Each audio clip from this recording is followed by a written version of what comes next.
Boa noite, estamos de novo no nosso Evangelho. A Serena não esqueceram de pôr os copos e a jarra com a água e também de sintonizarem com as forças superiores para que ela possa ser fluidificada. Vamos iniciar como é normal, com uma música. Página 19.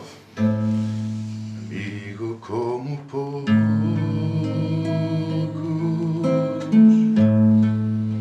vivendo nossa dor,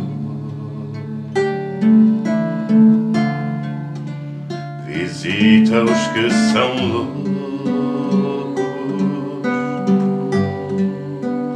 com uma no calor. A terra é seu chão e ajuda com ardor. Entrega o coração aos famintos de amor. Francisco é seu nome, João foi com Jesus, o filho de Maria, que acompanhou na cruz. E Assis, filho adotivo,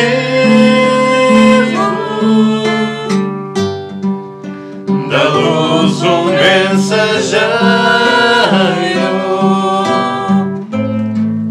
dá-nos um lenitivo,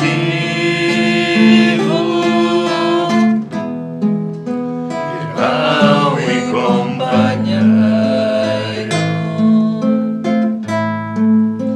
Dos pobres foste irmão, dos tristes alegria, dos sós a companhia, um meditar do são, ajuda-nos, amigo, a encontrar a estrada, conhecer a alvorada, em espírito contigo. Francisco, bom irmão,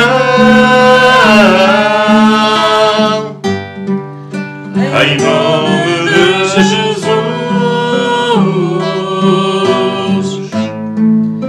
esparge a tua luz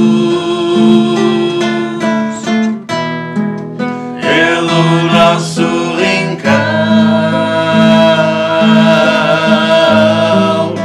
e a Virgem do Rosário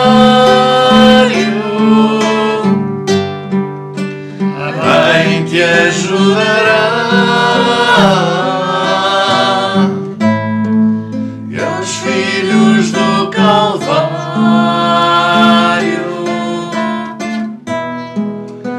a dor abrandará.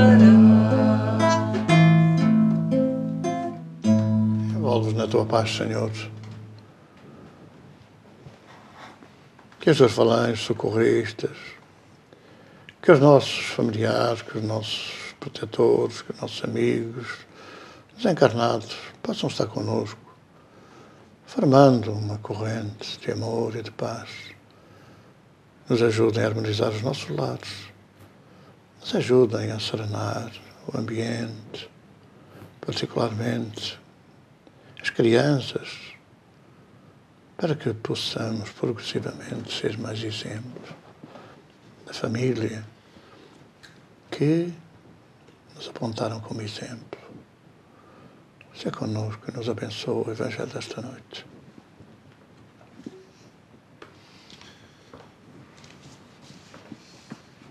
Evangelho segundo o Espiritismo, capítulo 14, os itens 11 e 12.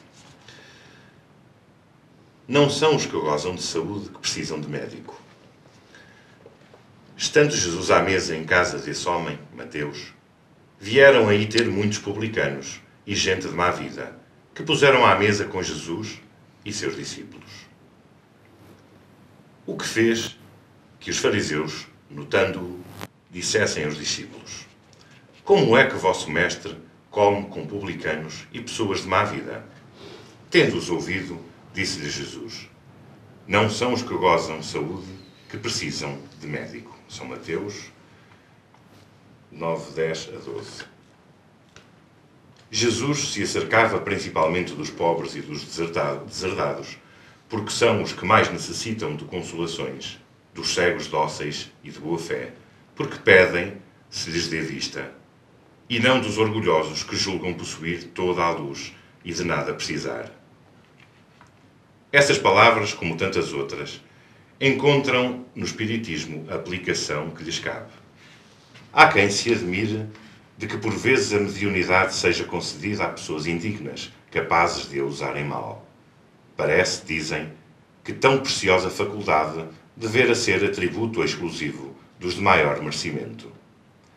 Digamos antes de tudo que a mediunidade é inerente a uma disposição orgânica de que qualquer homem pode ser dotado, como da de ver, de ouvir, de falar.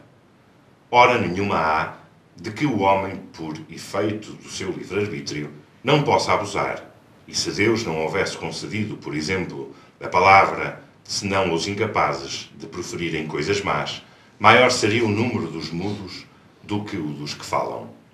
Deus outorgou faculdades ao homem e lhe dá a liberdade de usá-las, mas não deixa de punir o que delas abusa. Se só aos mais dignos fosse concedida a faculdade de comunicar com os espíritos, quem ousaria pretendê-la? Onde aos demais o limite entre a dignidade e a indignidade? A mediunidade é conferida sem distinção, a fim de que os espíritos possam trazer a luz a todas as camadas, a todas as classes da sociedade, ao pobre como ao rico, aos retos para os fortificar no bem, aos viciosos para os corrigir. Não são estes últimos os doentes que necessitam de médico? Porque Deus, que não quer a morte do pecador, o privaria do socorro que o pode arrancar ao lameiro. Os bons espíritos lhe vêm em auxílio e seus conselhos dados diretamente são de natureza a impressioná-lo de modo mais vivo do que se os recebessem diretamente. Deus, em sua bondade, para lhe poupar o trabalho de ir buscá-la longe, nas mãos lhe coloca a luz. Não será ele bem mais culpado se não a quiser ver? Poderá desculpar-se com a sua ignorância quando ele mesmo haja escrito com suas mãos, visto com seus próprios olhos, ouvido com os seus próprios ouvidos e pronunciado com a própria boca a sua condenação? Se não aproveitar, será então punido pela perda ou pela perversão da faculdade que lhe for outorgada e da qual, nesse caso, se aproveitam os maus espíritos para a obsidiarem e enganarem, sem prejuízo das aflições reais com que Deus castiga os servidores indignos e os corações que o orgulho e o egoísmo endureceram.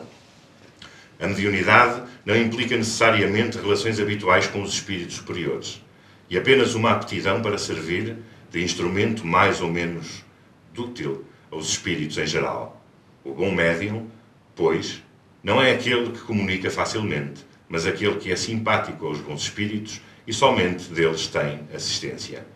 Unicamente neste sentido é que a excelência das qualidades morais se torna onipotente sobre a mediunidade. A mensagem de hoje do livro Vem Comigo, Sofrimento. Hoje sentes-te em sofrimento profundo, porque te bateu a dor do corpo, cansado, alquebrado, doente. Ou hoje sentes a angústia, a ansiedade, a depressão em que caíste pelo choque, pelo desgosto, pela partida brusca de quem se fazia companhia e era capaz de ouvir os teus desabafos de alma carente de paz. Jesus cantou o mais belo poema que a humanidade poderá também cantar. Bem-aventurados os aflitos, os que choram, os mansos e os pacíficos, os puros do coração. Não nos enganaria, porém, pois que é verdade popular que depois da tempestade virá a bonança, num ciclo contínuo que purifica a terra e a alma. Sofrimento é sinónimo de escândalo, dor profunda que causamos a nós próprios ou a terceiros e que volta no ciclo contínuo do aperfeiçoamento em resgates mais ou menos dolorosos. Sufraga o sofrimento com amor, porque, depois de pagares as dívidas que o suportam, a bonança da felicidade possível se te abrirá como consolo para a tua alma resgatada. Analisemos estas duas passagens. Por um lado, aquela afirmação sem quaisquer dúvidas de Jesus, ao dizer que tinha vindo pelos doentes e não pelos sãos, tinha vindo pelos pobres e não pelos ricos. Esta afirmação, 1800 anos depois, haveria de ser um motivo fundamental porque os Espíritos cantaram de novo as realidades do Espírito, as realidades da vida espiritual, porque tudo foi sendo entendido mais como as coisas da matéria. Vamos situar-nos num período em que as indulgências, os perdões internos, eram dados àqueles que tinham, aos ricos, aos poderosos. E, portanto, tinha sido invertida a verdade de Jesus ao dizer que tinha vindo pelos pobres, pelos doentes e não pelos sãos.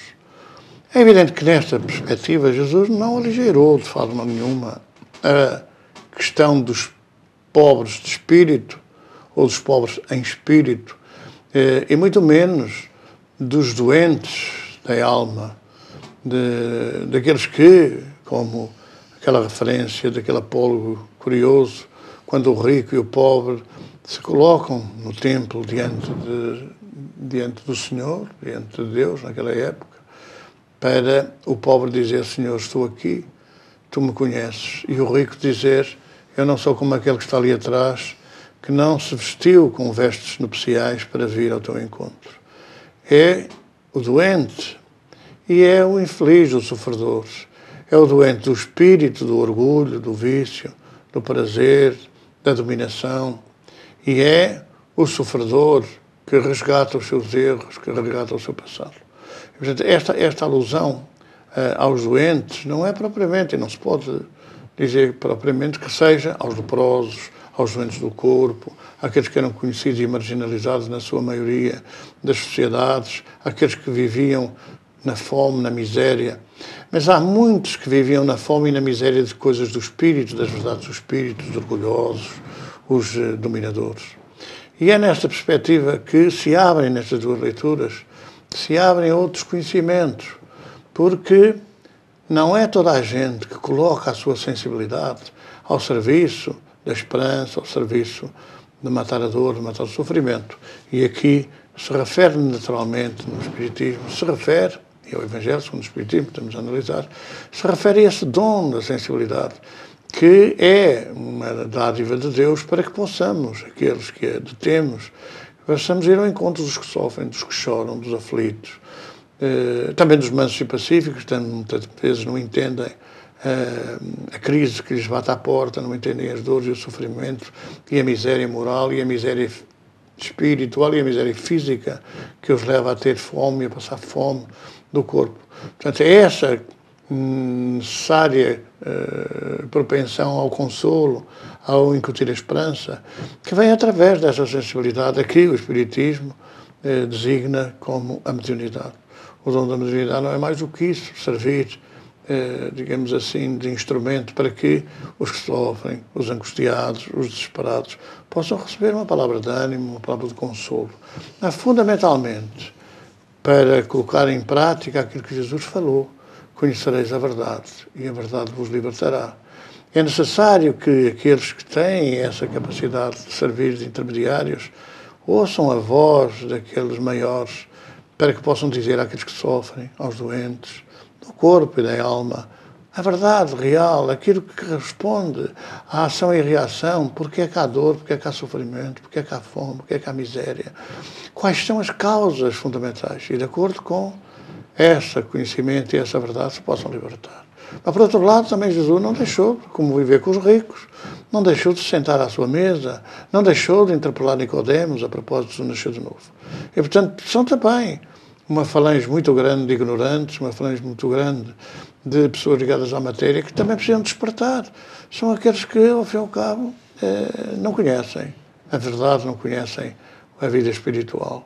E, portanto, são mais doentes do que aqueles que sofrem no corpo as injunções do sofrimento.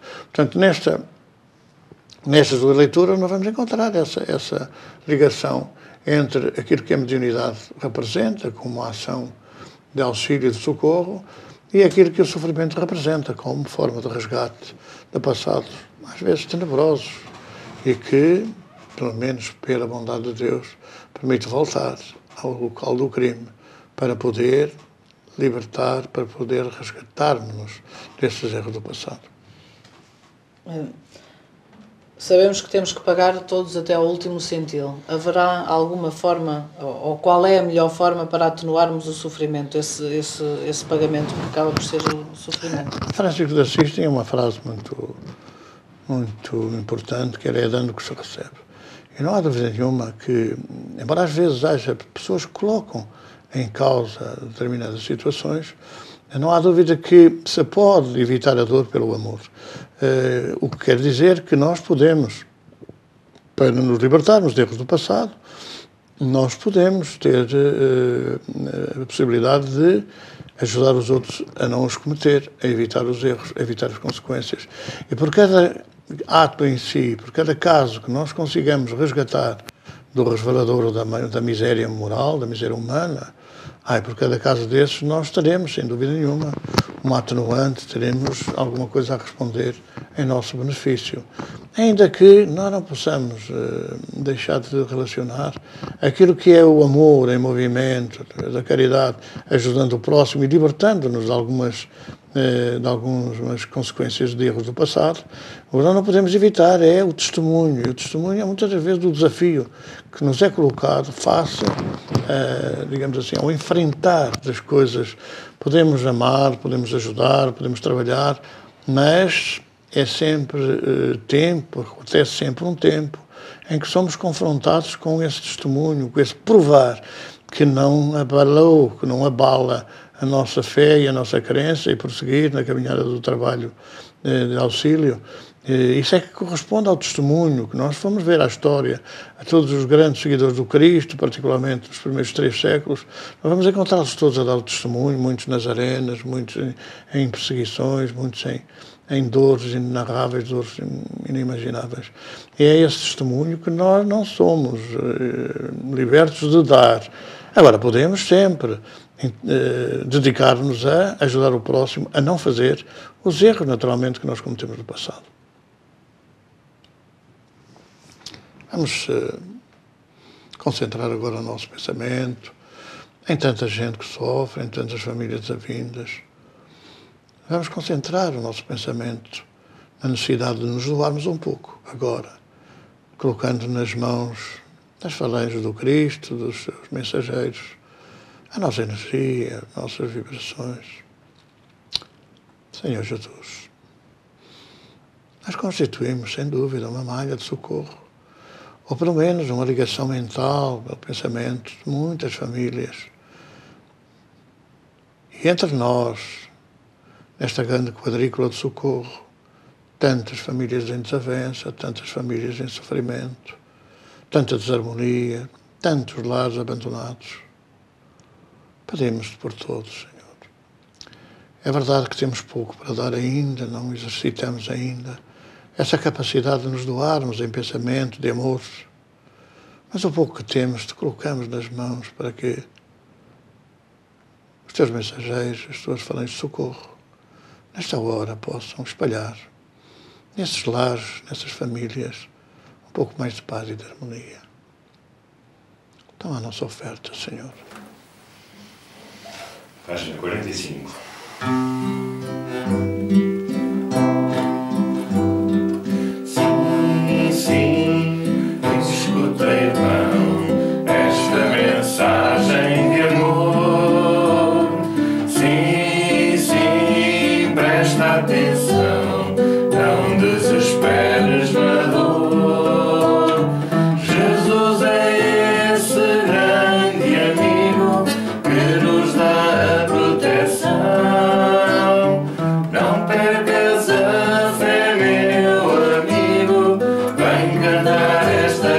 salvação.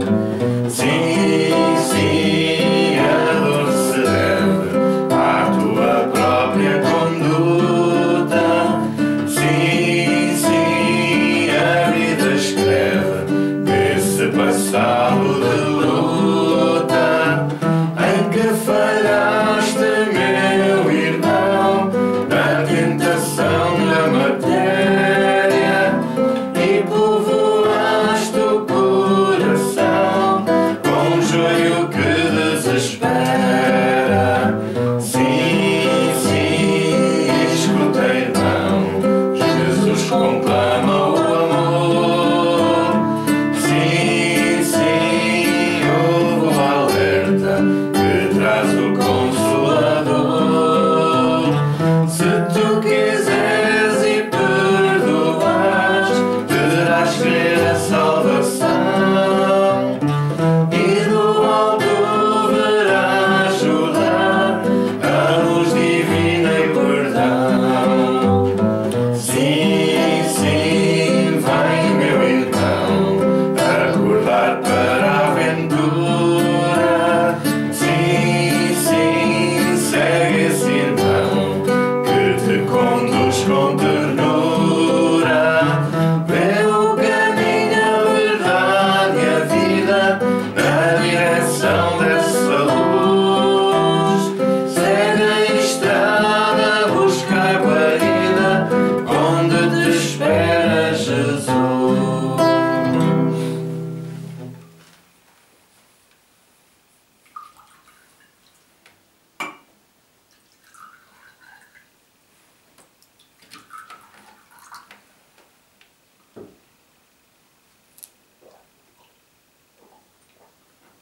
Muita paz, que Deus abençoe os vossos lares, que haja um dia persista e que sejam mais felizes. Que Deus os abençoe. Até a próxima semana, se Deus quiser.